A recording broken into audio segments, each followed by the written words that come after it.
તો અમરેલીમાં પાઠ્યપુસ્તક જે છે એમાં કૌભાંડનો મામલો સામે આવ્યો છે। જ્યાં પાઠ્યપુસ્તકો છે એમાં કૌભાંડનો મામલો અમરેલીથી સામે આવ્યો છે કે જે અમરેલીમાં જ્ઞાનદીપ સ્ટેશનરીમાં સરકાર દ્વારા વિના મૂલ્યે અપાતા પાઠ્યપુસ્તકનું વેચાણ થતા સમગ્ર મામલાને લઈને અનેક સવાલો ઊભા થયા છે। સમગ્ર ઘટનાની વાત કરીએ તો સુરત મહાનગરપાલિકા જે કોર્પોરેટર જ્યાં સુરત મહાનગરપાલિકા કોંગ્રેસના પૂર્વ કોર્પોરેટર સુહાગિયાએ આ સમગ્ર મામલે ઉજાગર કર્યો હતો કે જેઓ જ્યારે સ્ટેશનરીમાં પુસ્તકો ખરીદવા ગયા હતા તેમણે જોયું કે વિના મૂલ્યે લખેલા પુસ્તકનું સ્ટેશનરીમાં વેચાણ થઈ રહ્યું છે। આ બાદ તેમણે આ મુદ્દે અધિકારીઓને પણ જાણ કરી હતી। જો કે કોર્પોરેટર સુહાગિયાનો આરોપ છે કે આ અંગે અધિકારીને જાણ કરી હોવા છતાં કોઈ તપાસ કરવામાં નથી આવી। આ સમગ્ર મામલે જિલ્લા શિક્ષણ અધિકારીએ સ્પષ્ટતા કરી હતી। ખાસ કરીને ખૂબ સારી વાત છે કે તમે મારી જોડે વાત કરી। અમને સામેથી પણ આપની જોડે વાત કરવાનો હતો, મીડિયાના મિત્રોને જાણ પણ કરવાનો હતો। મને કાલે રાત્રે આ વિષયની જાણ થતા મેં કાલે રાત્રે શિક્ષણ અધિકારીઓને પણ સૂચના આપી હતી। જે પણ લોકો ખોટી રીતે પુસ્તકનું વેચાણ કરતા હોય તેમની ઉપર પહેલા તો કાયદેસરની કાર્યવાહી કરવામાં આવે। રાત્રે 10 વાગે મેં તમામ અધિકારીઓને સૂચના પણ આપી હતી। અત્યારે આપના માધ્યમથી તમે જ્યારે મારી બાઇટ લેવા આવ્યો છો ત્યારે આપની સામે જ સ્પીકર ફોનમાં જે બુક સ્ટોર વાળો નંબર પણ મારી પાસે નહોતો, મેં આપની સામેથી નંબર મેળવ્યો અને નંબર લઈને એમની સામે સ્પીકર ફોનમાં આપની જોડે વાત કરી ત્યારે ભાઈ ગોળ ગોળ વાત કરવા માંડ્યા। મારી જોડે કોઈ પણ ક્યારે વાત થઈ નથી અને મારા મોબાઈલમાં પણ એમનો નંબર નહોતો અને 6 મહિના મારી જોડે ક્યારે વાત પણ કરેલી નથી। પણ ખોટો અમારા નામનો મિસયુઝ કરી અને ખોટી રીતે ગેરમાર્ગે દોરવાની જે પ્રવૃત્તિ કરતા હોય એમની સામે પગલાં તો લેવા જ પડે।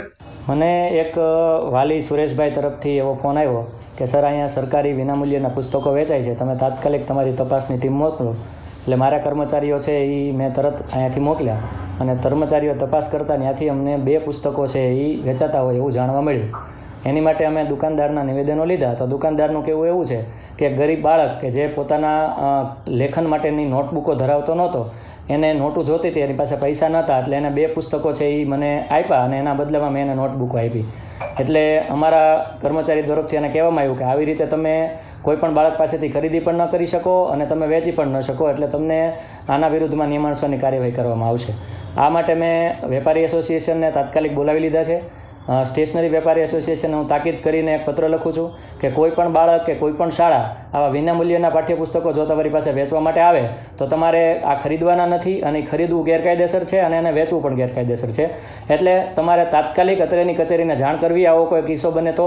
અને શાળાને પણ હું આજે જ તાકીદ કરું છું કે તમારા તમામ બાળકોને સૂચના આપો કે કોઈ પણ બાળક કોઈ પણ પુસ્તક પોતાના માટે જે આપે છે એ વેચી ન શકે અને એનો વેપાર પણ કરી શકશે નહીં। એ પુસ્તકો બાળકને પોતાના માટે જ વાપરવા માટે આપેલા છે, એટલે પુસ્તકો બાળક વેચી ન શકે, એટલે એ પણ પ્રકારની બંને સૂચનાઓ અત્યારે અપાવવાનો છું। કૌશિકભાઈ વેકરિયા સાથે એવી ચર્ચા અગાઉ થયેલી અમારે કે આવા પુસ્તકો માર્કેટની અંદર કોઈ બાળકો વેચવા આવે તો ન લેવા। આજરોજ અમરેલી ખાતે આવેલી આ જ્ઞાનદીપ સ્ટેશનરી છે, ત્યાં 10મા ધોરણના પુસ્તકો લેવા અમે આવેલા હતા।